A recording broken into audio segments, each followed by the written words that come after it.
Hello everyone, welcome back to learn with Mansi. ये हमारा पहला वीडियो होगा हमारी all India bar examination previous year question series में। इस सीरीज में हम 2014 से लेके 2024 तक जितने भी प्रीवियस ईयर क्वेश्चंस आए हैं AIBE में, उन सबको डिस्कस करेंगे टॉपिक वाइज। पहला टॉपिक जो हम पिक कर रहे हैं वो है फैमिली लॉ, जहां हम हिंदू लॉ और मुस्लिम लॉ को कवर करेंगे। ये पार्ट 1 है और ये 4 पार्ट सीरीज होगी for family law. Okay, before starting off I want to say few things. Please अपना बेयर एक्ट साथ लेके बैठो। बात ये नहीं है कि आप सिर्फ यहाँ पे आंसर देख लो, सोल्यूशन देख लो, आपको क्वेश्चन सॉल्विंग इक्वली आना जरूरी है, क्योंकि आपको 3 घंटे में वहां पे अपने बेयर एक्ट में आंसर ढूंढना भी होगा। सेम डे बेयर एक्ट उठाओगे बहुत ज्यादा प्रॉब्लम होगी, टाइम बहुत ज्यादा लगेगा। हमारे साथ साथ प्रैक्टिस करते चलोगे, आपकी आदत बनती जाएगी। So sit with your bare act, sit with a pen, search करते जाओ, साथ साथ प्रैक्टिस करो and you will be good to go. Now without wasting any time, let's get started. पहला क्वेश्चन देखते हैं। What should be the age difference between the adoptive father and his adopted daughter for a valid adoption. अब ये clearly दिख रहा है कि question adoption से है, राइट? तो ये बहुत सिंपल सा क्वेश्चन है। इसका आंसर है सी, 21 years. I have attached the pictures of bear acts wherever possible, and ये कहीं और से उठाई हुई नहीं है, ये मेरे अपने बेयर एक्ट की पिक्चर्स हैं जो एग्जाम में यूज होते हैं। ठीक है, तो आप देख सकते हो सेक्शन 11, आप Hindu adoption and maintenance act पे जाओ। Section 11 other conditions of valid adoption, clearly लिखा है कि अगर फादर मेल है और उसे एक फीमेल बच्ची अडॉप्ट करनी है तो 21 ईयर्स का एज गैप होना जरूरी है। Same age gap reverse case में भी होता है। So this is just to show you कि आप टाइम दो, साथ में बेयर एक्ट सर्च करो, आप आंसर इजीली ढूंढ लोगे। Let's move ahead. Through which of the following amendment acts the right in the co-partnership property is made available to girl child as well? कौन सा अमेंडमेंट हुआ था हिंदू सक्सेशन एक्ट में, किस ईयर में बेसिकली, जिसकी वजह से गर्ल चाइल्ड को को पार्टनर बनाया गया था? बहुत इजी क्वेश्चन है, बहुत सिंपल है। Hindu amendment act 2005। इसका बहुत सिंपल है, मैंने यहाँ बेयर एक्ट अटैच नहीं किया, आप जाके सेक्शन 6 देखोगे आपको समझ में आ जाएगा। नेक्स्ट क्वेश्चन देखते हैं। What is a contract of marriage which may be dissolved by the wife under a power delegated to her called the Muslim law. यहाँ पे ध्यान देखना कि अलग अलग टाइप के तलाक के बारे में लिखा गया है और पूछा गया है कि वो कौन सा तलाक है जिसमें एक वाइफ मैरिज एंड करती है, डिसॉल्व करती है, by the power delegated to her. Delegated का मतलब होता है किसी को कुछ दे देना। जैसे आपके बॉस का कुछ काम था, उसने आपको दे दिया कि ये पार्ट तुम करके दे दो, उसे डेलीगेशन बोलते हैं, काम डेलीगेट कर देना। तो ये कौन सा डिवोर्स है जो डेलीगेशन की पावर मिलती है वाइफ को, जिसमें डेलीगेटेड पावर मिलती है? इसका आंसर है सी, तलाक ए तफवीज। अब ये बेयर एक्ट में एग्जैक्टली कहीं मेंशन नहीं है, तो इसको हम यहाँ पे शॉर्ट में पढ़ लेते हैं जिससे आपको ये याद रहेगा। देखो, जो भी 4 ऑप्शन है उन्हें डिस्कस करते हैं। एक है तलाक उस सुन्नत, इसमें सिंपली हस्बैंड डिवोर्स देता है वाइफ को, रेवोकेबल होता है, there is a scope of reconciliation, ये डिवोर्स वापस लिया जा सकता है, दोबारा साथ आने का स्कोप होता है। सेकेंड टाइप इज तलाक हसन, husband pronounces divorce 3 pronouncements during 3 तोहर पीरियड्स। 3 प्रोनाउंसमेंट्स होते हैं, 3 बार तलाक बोलना होता है, पर ऐसा नहीं कि एक बार में, 3 अलग पीरियड्स होते हैं, उनमें तलाक बोलना होता है। बेसिकली एक टाइम पीरियड होता है जिसमें ये डिवोर्स होगा। नेक्स्ट इज तलाकुल बिद्दत, जो सबसे ज्यादा फेमस एंड कंट्रोवर्शियल माना जाता है। Husband pronounces divorce, instant triple तलाक, इरेवोकेबल। इंस्टेंट ट्रिपल तलाक वाज इन न्यूज, इस पे एक्ट भी नया आ चुका है, अपने बेयर एक्ट में आप देख सकते हो, इस पे नया एक्ट भी आ चुका है। ठीक है, और अब ये हटा दिया गया है, तो अब ये इंडिया में इलीगल है और पनिशेबल भी है। तो इसमें क्या होता था, हस्बैंड ने खड़े खड़े एक बार में 3 तलाक तलाक तलाक तलाक बोल दिया तो डिवोर्स हो जाता था, उसको कहते थे तलाकुल बिद्दत। और जो हमारा करेक्ट ऑप्शन है तलाक ए तफवीज, वो क्या होता है, हस्बैंड डेलीगेट करता है ये राइट वाइफ को मैरिज में, या किसी और को भी कर सकता है, किसी और मतलब वाइफ के पेरेंट्स को कर सकता है। ये कॉन्ट्रैक्ट या निकाहनामा जो मैरिज का होता है उसमें ये राइट हस्बैंड खुद देता है वाइफ को। It's a delegated divorce, it's a contractual agreement, कि अगर मान लो तुम नहीं खुश हो या ऐसा कुछ है, या आपके पेरेंट्स को डेलीगेट किया है, अगर उन्हें लग रहा है उनकी बेटी सही से नहीं रह रही है यहाँ पे, मतलब नहीं रख रहे हैं उसे ठीक से, तो वो चाहे तो उसके बिहाफ पे भी तलाक कर सकते हैं। तो ये डेलीगेटेड होता है, ये मेंशन्ड होता है उनके तलाकनामा में। ठीक है, तो हमने 4 तरह के तलाक कौन से होते हैं ये देख लिया, आगे बढ़ते हैं। A Hindu boy and a Hindu girl may be married under which of the following law? एक हिंदू लड़का और हिंदू लड़की किन लॉस के अंडर शादी कर सकते हैं? क्वेश्चन देखते हैं। पहला है हिंदू मैरिज एक्ट, सेकंड है स्पेशल मैरिज एक्ट। पहला सही है, दूसरा सही है, दोनों सही है, नीदर। नीदर नहीं है, देखो क्वेश्चन सॉल्विंग भी सीखो। नीदर नहीं है, ये तो आपको पता है, इनमें से एक में तो हो ही रहा है।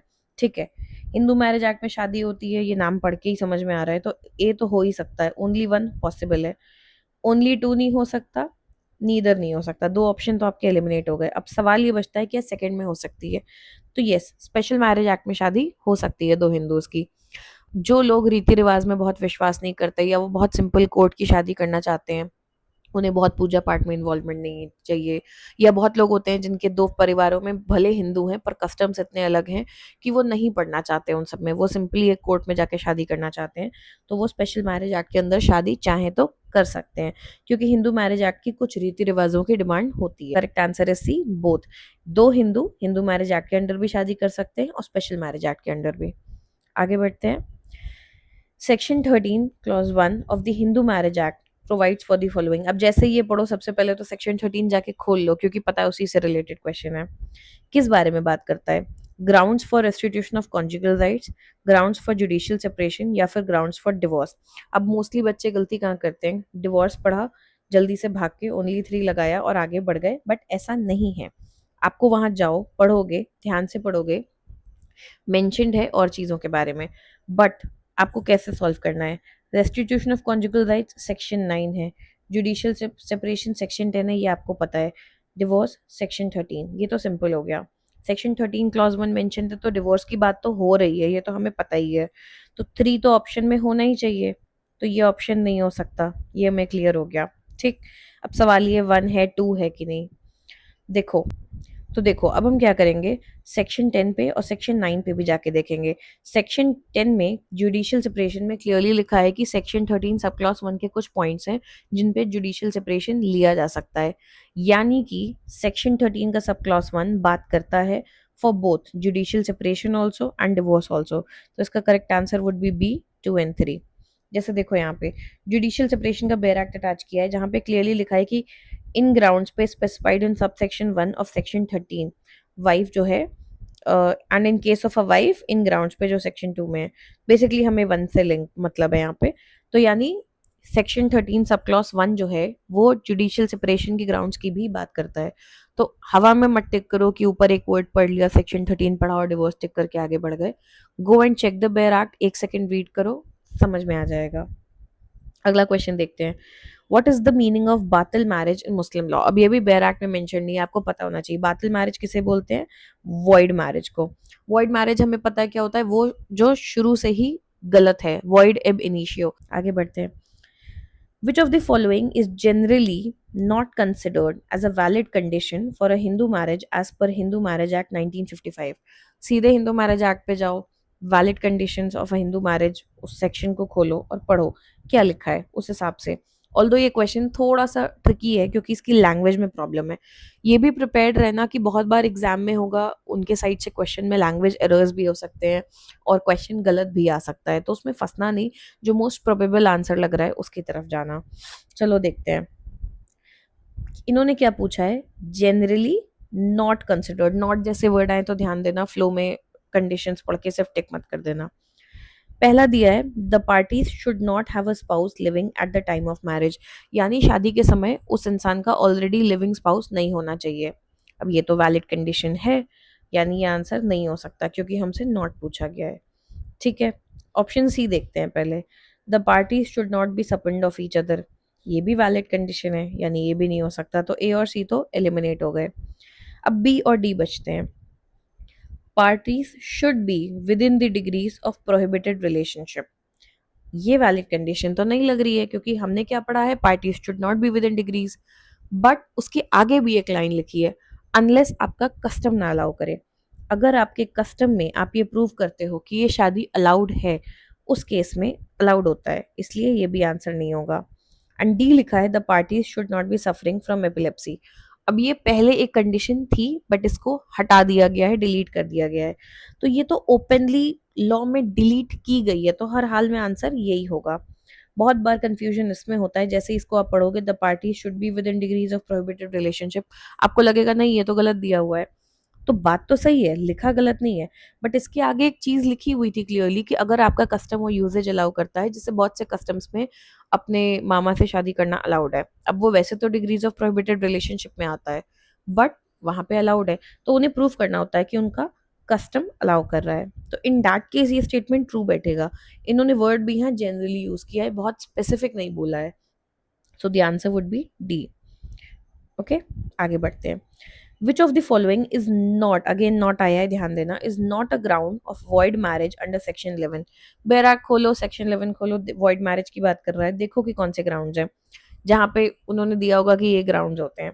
बायगैमी यानी एक से ज्यादा शादी, ऑब्वियसली ये शादी वॉइड मानी जाती है। हमसे नॉट पूछा है तो ये आंसर नहीं होगा। डिग्रीज ऑफ प्रोहिबिटेड रिलेशनशिप, ये भी वॉइड मानी जाती है। सपेंड रिलेशनशिप वॉइड मानी जाती है। तो ये तीनों आंसर वैसे ही नहीं होंगे। Child marriage is voidable, not void. यहाँ पे मैं डिटेल में एक्सप्लेन नहीं करूंगी, हम ऑलरेडी लेक्चर्स में पढ़ चुके हैं। So child marriage is the answer, ठीक है। सेक्शन 11 वॉइड मैरिज देखोगे, सेक्शन 5 के तीन चीजें मेंशन है वॉइड है, bigamy, degrees of prohibited relationship, सपेंड। चाइल्ड मैरिज याद रखना वॉइडेबल होता है। आगे बढ़ते हैं। When may two persons be said to be related to each other by half blood according to Hindu Marriage Act 1955? शुरू में सेक्शन में डेफिनेशंस दिए हुए हैं, वहाँ हाफ ब्लड फुल ब्लड कौन होते हैं मेंशन्ड है। तो इसका करेक्ट आंसर क्या होगा देखते हैं। When they descend from a common ancestor by the same wife, same father same mother, तो वो हाफ ब्लड कैसे होंगे, वो तो फुल ब्लड हो गए, सेम माँ पापा अगर आपके, तो ये आंसर नहीं हो सकता। When they descend from a common ancestor but different wives, father same है मदर्स अलग हैं, यही आंसर है, हाफ ब्लड यही होते हैं। आगे के ऑप्शन देख लेते हैं। When they descend from a common ancestress, ancestors मतलब फीमेल की बात हो रही है, by different husbands यानी औरत सेम है, उसके पति अलग अलग हैं। इस केस में उन्हें हाफ ब्लड नहीं, उन्हें यूट्रीन ब्लड बोला जाता है, कि वो सेम यूट्रस से पैदा हुए हैं, माँ सेम है दोनों की, बाप अलग है। This is uterine blood. And D, when they are not descended from a common ancestor at all. तो हमारा आंसर करेक्ट यहाँ होगा बी, ठीक है। यहाँ पे देखो सेक्शन 3 में डेफिनेशंस में फुल ब्लड हाफ ब्लड सब बताया गया है।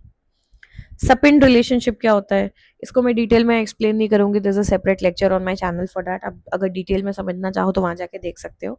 बट सपिंड में कुछ जनरेशंस मदर की तरफ छोड़ी जाती हैं और कुछ फादर की तरफ, कि उनमें शादी करना अलाउड नहीं है। तो इसका करेक्ट आंसर है बी, 3 जनरेशन आपकी मदर की तरफ और 5 जनरेशन फादर की तरफ शादी नहीं कर सकते, ठीक है। आगे बढ़ते हैं। यहाँ पे देखो सपिन रिलेशनशिप बेयर एक्ट में क्लियरली यहाँ मेंशन्ड है। Muslim woman, ये मुस्लिम लॉ से क्वेश्चन है, has option to be governed by the provisions of sections 125 to 128 of Criminal Procedure Code CRPC. Which section of Muslim Women Protection of Rights on Divorce Act deals with it? अब ये लंबा लग रहा है, परेशान मत हो। सबसे पहले उन्होंने यही पूछा है कि इसका Muslim women protection of rights on divorce act का कौन सा सेक्शन ये बात कहता है कि मुस्लिम वुमेन के पास ऑप्शन है कि वो चाहे तो सेक्शन 125 टू 128 ऑफ सीआरपीसी से भी गवर्न की जा सकती हैं। सिंपली इसको खोलो, Muslim women protection of rights on divorce act, देखो कौन सा सेक्शन इस बारे में बात कर रहा है। 3 सेक्शन उन्होंने दिए हैं, तीनों में से देख लो किस कौन इसके बारे में बात कर रहा है। अगर कोई नहीं है तो ऑप्शन डी होगा। इसका आंसर है सेक्शन 5। देखो बैराक, देखो यहाँ पे सेक्शन 5 देखोगे, इसका नाम ही है ये, option to be govern by provisions of section 125 to 128 of CrPC, ठीक है। आगे बढ़ते हैं। A Muslim wife may sue for divorce under the Dissolution of Muslim Marriage Act, आप समझ गए कौन सा बैराक देखना है, section 2, if the husband has been insane for a period of। तो सेक्शन 2 जो है इसका, वो कुछ कंडीशंस मेंशन करता है कि अगर ऐसी कंडीशन है इतने टाइम के लिए तो औरत डिवोर्स ले सकती है, ये सिचुएशन है इतने टाइम के लिए तो औरत डिवोर्स ले सकती है। तो उन्होंने पूछा है हस्बैंड अगर इनसेन है यानी पागल है, कितने टाइम के लिए होना चाहिए कि औरत डिवोर्स ले सकती है। इसका आंसर है B, 2 years. I have attached the bare act है, देखो ये पूरा सेक्शन 2 है, अलग अलग कंडीशंस मेंशन्ड है जिनमें से इनसेन 2 ईयर्स लिखा हुआ है। नेक्स्ट क्वेश्चन देखते हैं। Provision for maintenance pendente lite in Hindu marriage act किस सेक्शन में? बहुत इजी है, बैराक खोलो, देखो कौन सा है। इसका आंसर है सेक्शन 24। बैराक देखोगे, इसका नाम ही यही है, मेंटेनेंस पेंडेंटल राइट। तो आप देखोगे क्वेश्चंस बहुत इजी हैं, आपको बस बैराक की आदत होनी चाहिए। इसको एग्जाम में सीधे करोगे तो दिक्कत होगी, बट पहले से 1-2 बार प्रैक्टिस कर लोगे तो बहुत इजीली आपको याद भी हो जाता है और आपका हाथ सेट हो जाता है। Which one of the following is not a ground of divorce in Hindu Marriage Act? Not पूछा है, ध्यान देना। कौन सा इनमें से ground of divorce नहीं है? Mental disorder, venereal disease in communicable form, incurable unsound mind और living separately for less than 3 months। देखो पहले 3 क्लियरली हैं। हिंदू मैरिज एक्ट में ग्राउंड्स फॉर डिवोर्स खोलो, आपको पहले 3 क्लियरली लिखे दिख जाएंगे। D, living separately for less than 3 months is not a ground for divorce. ऐसा नहीं है कि आपकी वाइफ मान लो घर छोड़ के चली गई, 3 महीने बाद वापस आ जाती है, ये डिवोर्स का ग्राउंड नहीं होगा कि 3 महीने से अलग रह रही है, ठीक है।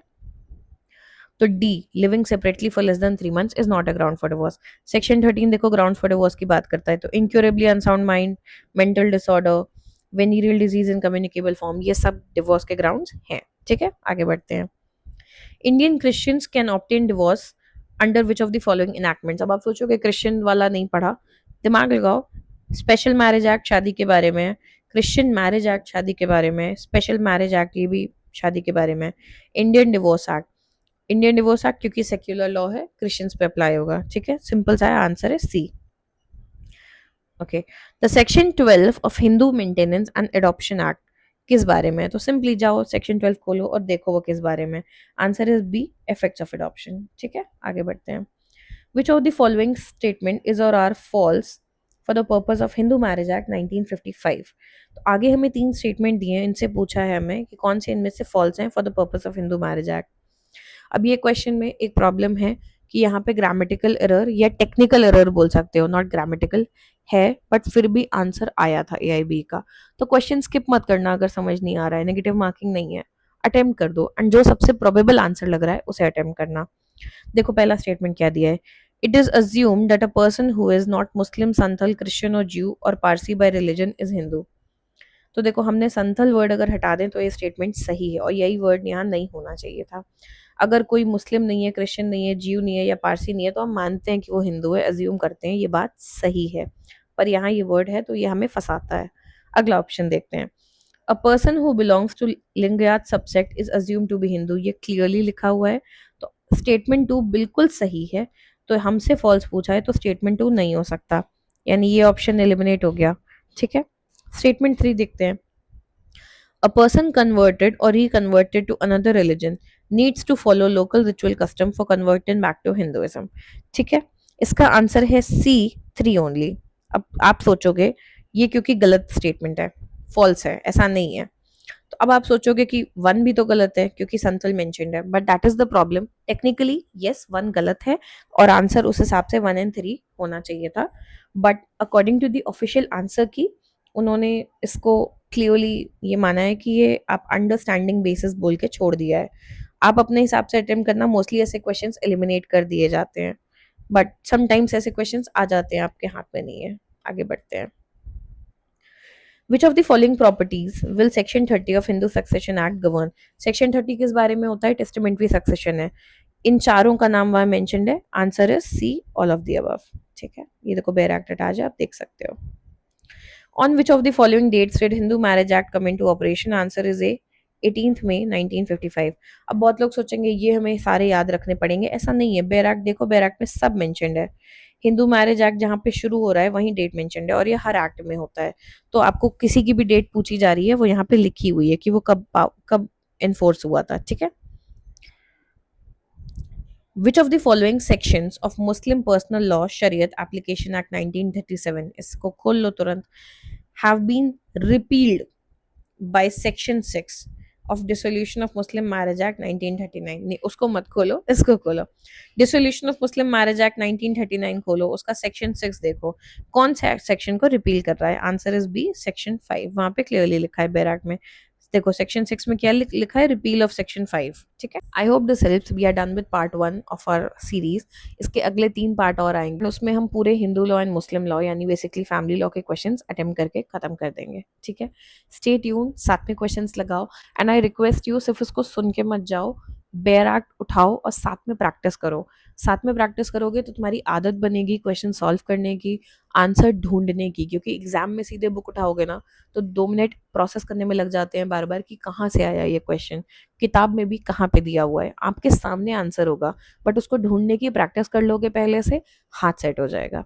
बाकी कीप वॉचिंग दी वीडियोस, आपके सारे प्रीवियस ईयर क्वेश्चंस यहीं कवर हो जाएंगे। Stay tune and do subscribe if it helps. Thank you.